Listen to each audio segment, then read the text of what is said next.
Welcome to The Comical Engineers, Fun and Facts with LCTS, hosted by Stan Spears and Eberhard Luque. In this episode 4, we're joined by Rajesh Boodoo, the founder of Ames Engineering.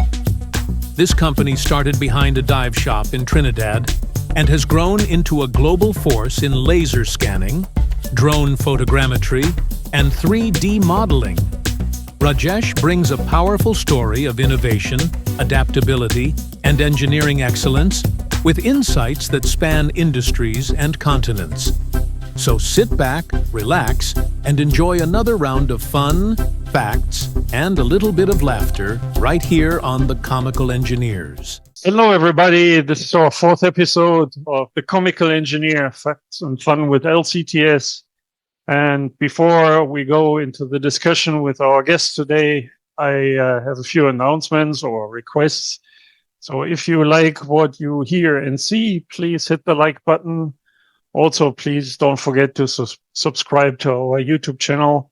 We like to have you there, and we like to have you with us on this exciting journey through technologies and in the energy sector. And also, if you don't want to miss any of our videos and episodes, please hit that bell icon so you get announcements. And you may have to go into your settings and allow notifications from YouTube onto your cell phone or computer so you get announcements.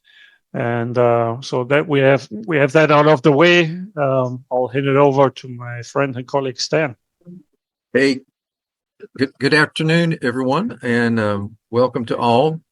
And we're excited about our podcast today. And visiting with us is Mr. Rajesh Boodoo, and we're going to talk today about his background and his company that's called Ames. And we're excited to learn more about both his company and him as well. The resources that he provides, they're amazing, and I think we're going to have a good share of information and conversation today. So, Rajesh, welcome to our podcast. Yes, welcome. We're excited to have you on. We're very excited about that. I'm happy to be here. With that said, introduce yourself. Tell our listeners a little bit about your background and your education, and as you can't get the background past the way that you feel comfortable, let us know a little bit about Ames and your involvement and what your vision is for Ames as we go forward. So please share with us in our group today. Sure, no problem. So as mentioned by Stan, my name is Rajesh Boodoo. I am originally from the island of Trinidad and Tobago. So I was born and brought up on that island, but I've now moved over to Texas. I'm living in a town called Baytown, which is east of Houston. Strange enough, today marks the 13th year that I actually started my business. Wow. at the back of a dive shop in Trinidad and Tobago. So, as a matter of fact, one of my employees sent me a message this morning saying, "Hey, did you realize remember that today is the 13th anniversary when you started at the back of the dive shop with 6 individuals?" Yeah, so 13 years ago, that's where I got started. Congratulations. Congratulations. Yes. Yeah, so my background basically is professionally, I'm an engineer. I'm a mechanical engineer. I studied in Trinidad, University of the West Indies. My first major job was with Schlumberger. I worked as a technician initially, working in the lab, repairing and maintaining the downhole tools for wireline logging. And then I went to university, did my degree, mechanical engineering. And then I went back to Schlumberger and I worked as a wireline engineer for a number of years. I worked in Trinidad mainly, and then I did some work in Venezuela, did some work in Oklahoma, in Texas, and in Canada. Then after I left Schlumberger, I joined another engineering company by the name of TOSL Engineering Limited. They are pretty much a design. They do a lot of design, as well as they have different departments that are involved in a lot of other engineering fields. I work directly with the engineering department, doing designs for piping, gas compressor, as well as power generation facilities. So I spent actually 12 years at TOSL Engineering. Then I went and I did my master's in petroleum engineering. So pretty much all of my experience, my work has been in the oil and gas industry, upstream, midstream, and downstream. After I finished TOSL Engineering, I started Ames in 2013, as I mentioned earlier, at the back of a dive shop. I used to have a diving company, taking people on tours underwater, as well as in the rainforest. That's one of my hobbies. I enjoy hiking, camping, that type of stuff. So after I started my company, I spent a couple of years, and then I got drafted into the Coast Guard. The Coast Guard was taking different directions, bringing in a lot of assets, ships, vessels, and they asked me to serve, for a couple of years, trying to manage and maintain those assets. So I went into the Coast Guard. I served as a lieutenant commander for the head of engineering department. I worked there for 5 years. But during that time, the company was still functioning. It was still building, still growing. And then after I retired from the Coast Guard, I decided it was time to expand the business some more, because I recognized that the oil and gas industry in Trinidad was on the decline. Right, sure. And I thought that, if the company has to survive and grow, I think we needed to really expand out of the island and, go into a bigger market. And when I did my analysis, the largest market closest to home was in Houston.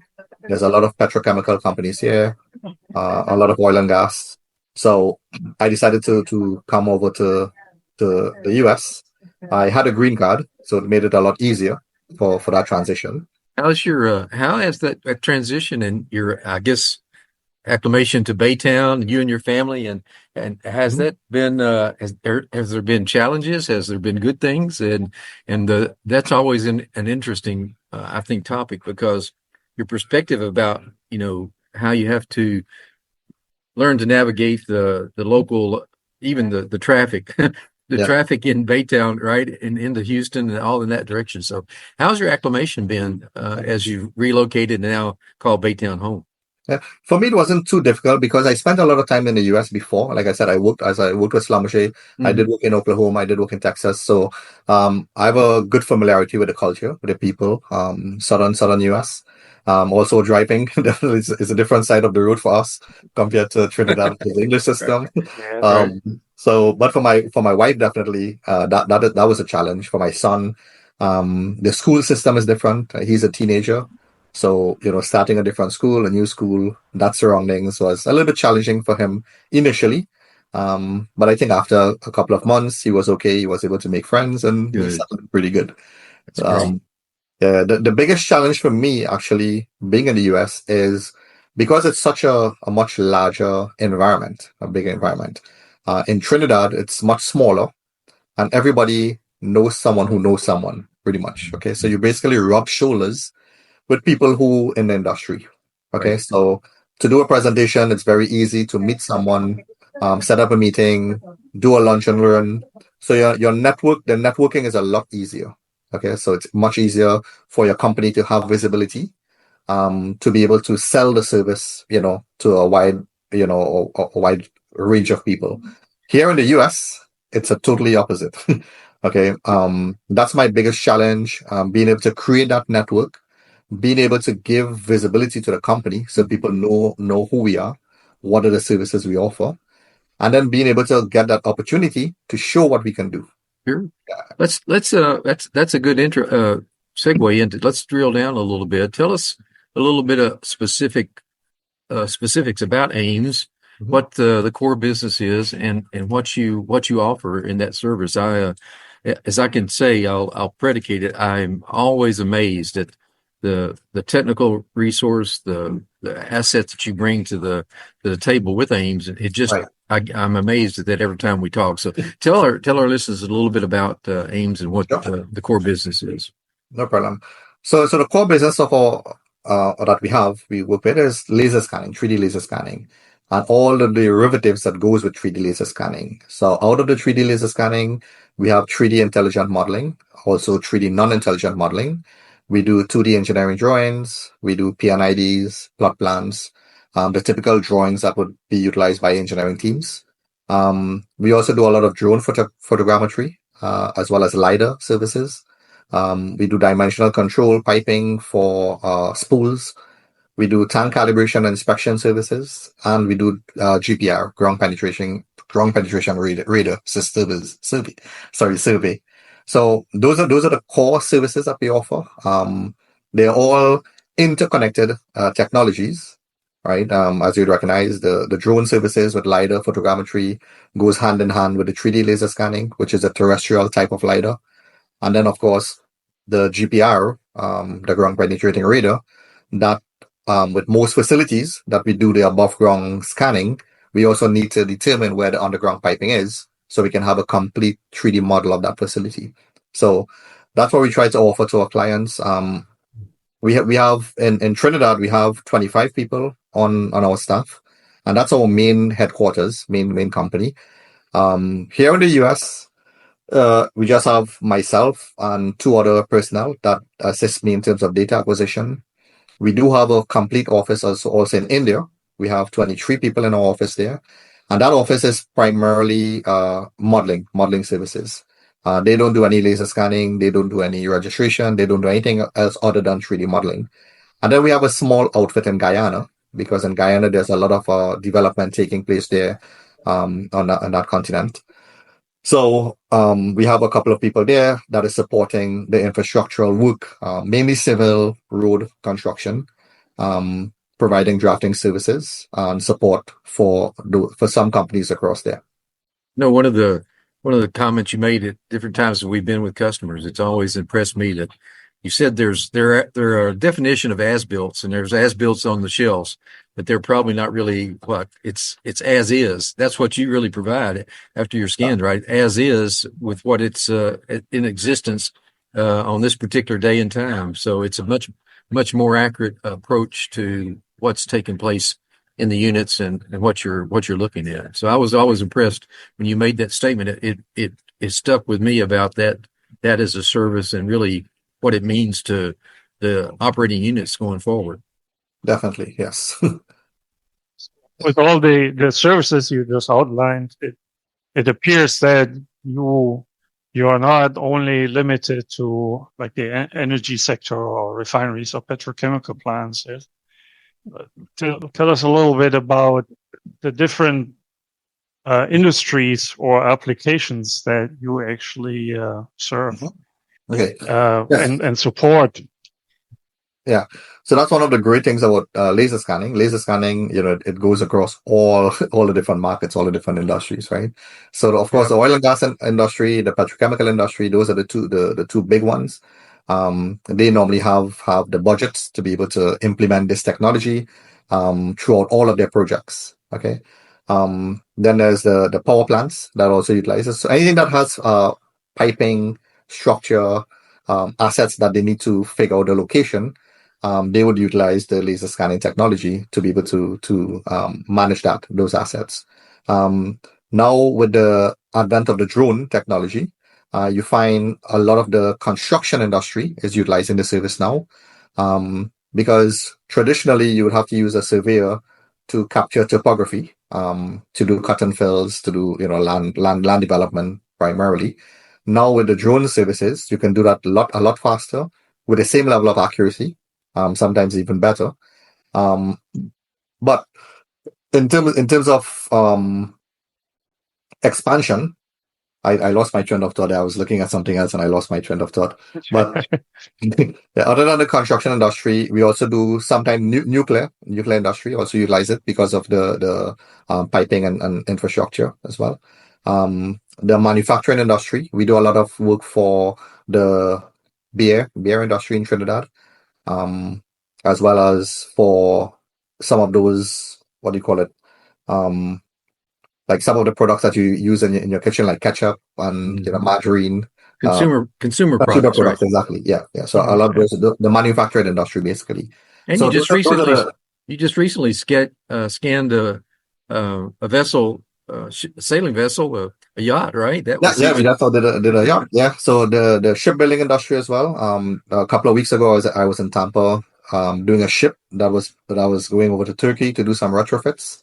The design company is actually in Turkey. They were doing all the design, but before the vessel actually got to Turkey, they needed to have an idea of what the vessel looked like. So I went and I scanned the vessel. So while the vessel is taking 2 months to get to Turkey, they're already doing all the designs with an accurate as is model of that ship. yeah, outstanding. Yeah, great. Yes. Wow.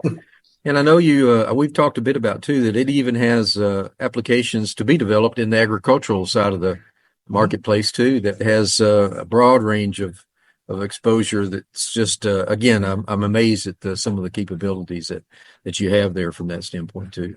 Yes, definitely. Yeah. So the drones are actually revolutionizing the industry a bit.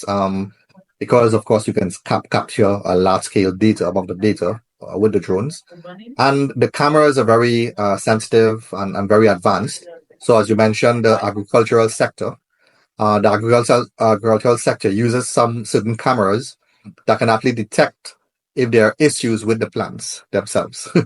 Right, just by the color, it picks that up. It's a multi-spectrum camera, and it can determine if there's any issues with that plant. You have to know if you need to put certain chemicals to get that plant healthy. So really good. Is your Hey, we is your, already. Yeah, go ahead, Stan.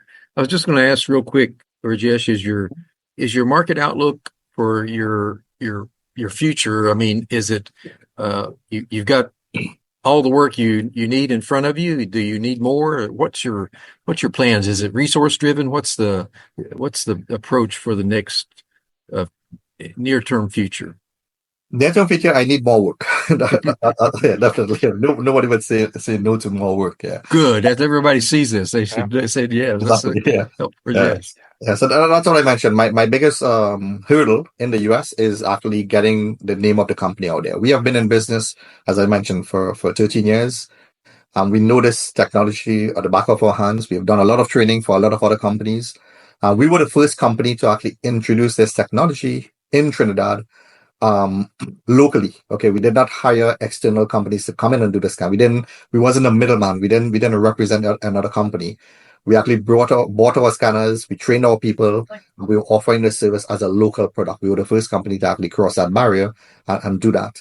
Now there are a couple more companies on the island, but we are the largest laser scanning company there. In terms of, if you look at the financial aspect of it, we probably, capture the largest market.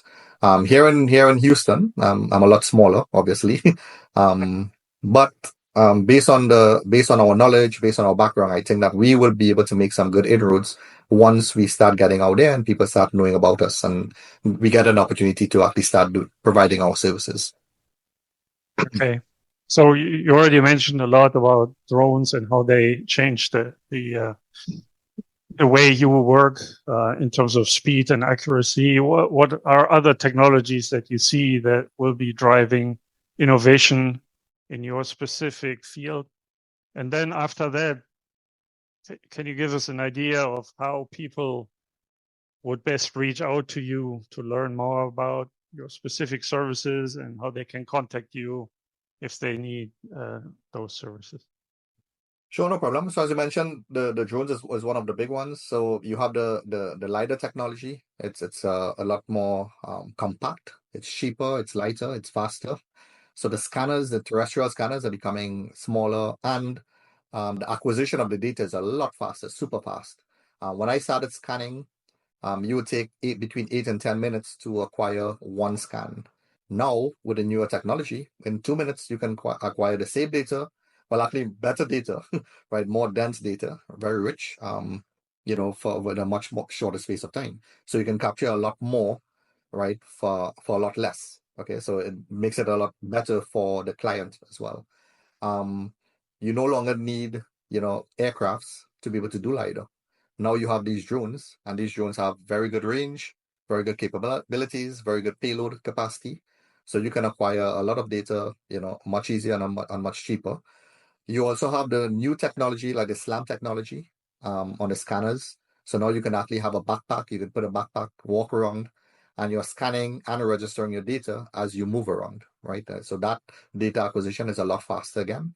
It really helps. And then the other big part is that of the artificial intelligence and machine learning. So there is you see AI being able to help the process of object recognition, better classification of point clouds. So when you do topography, for example, you can extract your ground much easier. You can remove your trees, you can move your buildings, right? That classification is so much easier, with that machine learning. You have real-time processing, you have better filtering of your data, and of course, for your surface recognition. So being able to recognize piping, being able to recognize steel, columns, beams, etc., right? And being able to model this, real time, right? It takes away a lot of that manual work that we had to do in the past. Yeah, those are some big advances. Okay. So where should people go? Should they visit your website? Look you Yes. up on LinkedIn? Yes, Or so definitely a website. We have a website here. So it's www.houston.amesengineering.com. So they can always go to that website.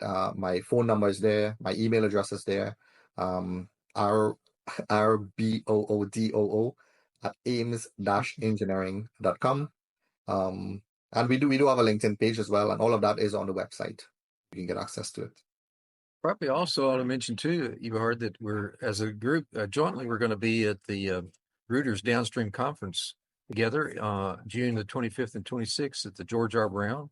So we'll have a booth set up there, and certainly would encourage anybody that's listening to us to come by and let us meet you in person and visit and talk more in detail about what you've heard from Rajesh today. yeah, we will also put that out, an announcement on LinkedIn when time comes, when we get closer to the conference. But that's a big deal for us, and looking forward to doing that.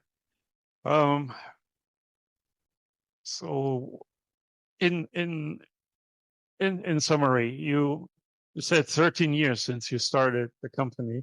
Yes. And that's kind of impressive. I think you made it past the point where a lot of companies fail. So you should be in stable waters right now. If you had to give young people who think about becoming an entrepreneur like 2 or 3 main pointers as to what they should look out for, what would that be, just from your experience? Well, from my experience, first of all, you need to really understand your industry, where you're going to be providing that service. If you don't know your industry, you're going to end up with a lot of problems. So having a good understanding of that industry, you're going to try to penetrate. That's the first thing. Then the other thing is that you need to understand your finances. That's a major thing, major one. Okay. So sometimes I question myself, should I have maintained working with another company? Or, did I make the right step of, stepping out and, having my own company, right? Of course, when there's no jobs, right, it's always a question, right? Because there's no finance coming in. And that is typical, when you're growing a company. So that's something that somebody has to understand, right? You need to know, how your finances are going to be. Because if you depend on a finance, it's going to take a while before your company could be to that point where it brings in consistent revenue. Okay, so that's a big one. And then, of course, being able to leverage the tools and systems, right, that is there to help you to build your business. For me, the biggest one is the accounting. Here in the US, the accounting system is very complex, and it's not. I'm an engineer. I'm not. That is one of my weak areas, the accounting. So it's always a challenge being able to do the right thing, to be above board in terms of how you manage your paperwork and your spending, etc., your budgeting. So for people in the US, I would say, having a good understanding of that is important, right? Because it's going to dictate exactly how you manage and run your company. Okay. And then the last thing I would say is in terms of your network, that is critical. I don't think anybody can build a business without having a good network. I think that's a key, right? So That's one of the key lessons I had to learn as an engineer trying to run a company was, my oldest nephew, he has a business degree, and we started talking about things, and I was explaining to him all the good stuff happening with our company. And he said, what? One of the professors, one of the first lessons that he taught us was everybody can create revenue. But to turn that into profit, that's the trick you have to learn. And I think, especially in current environments where there's still some uncertainty that, where investors don't know actually where to put the money, they may have fallen into the trap of following the hydrogen hype, or doing solar and wind, and for some time neglected other opportunities that are out there. I think that it's difficult right now in this specific sector. So I really envy you, because you can work in so many different markets and industries that we don't have access to. Right. But I really, kudos to developing that idea and that sort of business with that flexibility. I think that's, as Stan said, we're always amazed about, learning more details about what you can do and how you do it, and the excellence and value you provide. Yeah. It's very interesting. I appreciate that very much. I tell people, when you have a business, focus on solving a real problem, right? That should be one of the things. Then determine how you can execute it better than others. And finally, never stop learning. Oh yeah, isn't that true? Yes. Okay. So now, as we wrap up, Rajesh, I have a bit of a comical engineer anecdote for you as to share with our listeners, right? Rajesh is not just a drone operator. He is really a truly outstanding wingman. And I'll tell you where this came to bear. So Rajesh and I were attending the big fish fry, and it's a great event. It's not as big as their crawfish boil, which is just taking place, and he was there as an attendee. But we were at the fish fry, and so we had been there. We'd eaten fish, and we'd met all the people, had all the handshaking, and we had a group at our table, and there was a lot of interaction going on, a lot of discussion that was very, very beneficial. But it was just about at the end of the day. Of course, they were giving away prizes, and I had plenty of tea, and I said, "Oh, I'm just about done." So right at the end, I get up and I go to the bathroom, and I'm in the bathroom and just kind of getting started with everything. And I hear this familiar voice, and it's Rajesh. Stan, come back. They've called your name. Come back right now. And I said, what in the world? And sure enough, they had drawn my name for the grand prize. I won the Yeti cooler, and I was in the bathroom. And if you can only imagine the look of everybody else's face in that bathroom when they hear my name, they don't know me, but I respond, I'm coming right there. And Rajesh had him on, he had him on pause. He's here. Don't give it away. He represented my place, even though I wasn't at the table. So I certainly appreciate that, because I use that Yeti cooler just about every weekend. So Nice. that was our comical event there. So thank you, Rajesh, for being welcome, a dependable wingman. No problem at all. We'll shout that out to maybe Jeremy. Jeremy has his podcast, In the Know with Jeremy O. Maybe he'll give us a little recognition for that comical event there. So. Yep. Okay. Rajesh, I just got to tell you from my perspective, thanks today for sharing. And I know Eberhard's going to have some kind words for you too, but I just want to tell you personally how much I appreciate you. And when we put you in front of any of our colleagues or customers that we've had, there's never been anything but an exceptional professional that represents not only himself personally, but his company as well, to what those customers have. And supplying answers to their problems and resources for their needs. So thank you very much for that. You're welcome. Thank you. I also have a very short story. It's not comical, but it just shows the value that Rajesh and his team bring to the job when they are allowed to.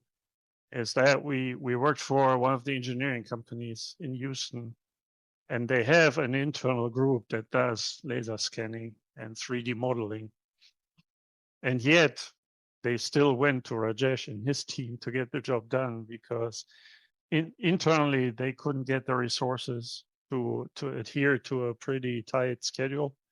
And I'm pretty sure they also internally charged a lot more than Rajesh and his team did to get the job done. And I was privileged to be in one of the review meetings, and I personally heard the engineer on the other side singing the praises of the result and the product that Rajesh and his team provided. So it's not just that, you know, we're talking out of the blue here. It is proven by customer testimonies and feedback. So thanks a lot, Rajesh. It was great talking to you.